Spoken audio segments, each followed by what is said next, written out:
G'day guys, today I'm going on an epic adventure with Arctic Trip, and we're going to spend 3 days in the mountain, sleeping in tents or lavals, and we're going ice fishing, grouse hunting.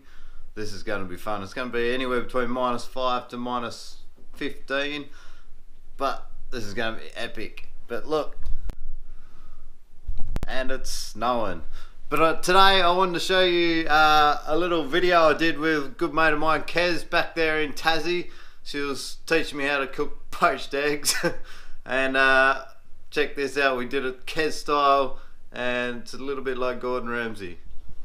Okay, poached eggs for you idiots that don't know how to cook them. What do we need? Salt, pepper, tomato, fresh parsley. We need vinegar.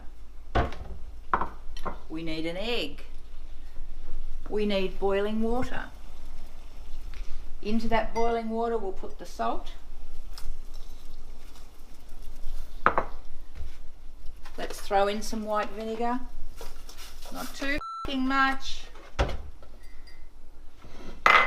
Put the egg into the cup. Why do we do it? So that we know that the sucker's not bad.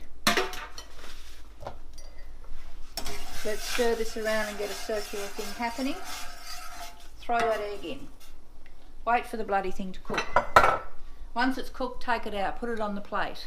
Eat it. That's all you need to know. Okay, so here it is on the plate, and as I said, we've got parsley, we've got tomatoes, we've got egg. We've got some black pepper. There it is, eat it. If you don't like it, eat something else. Good old Kez, you gotta love her. If you don't like it, eat something else. Well, I've gotta go get ready for this trip with Arctic Trip up here in Tromsø, and don't forget to hit that subscribe button. Help us out, and I'll see you at the next adventure. Thanks for watching.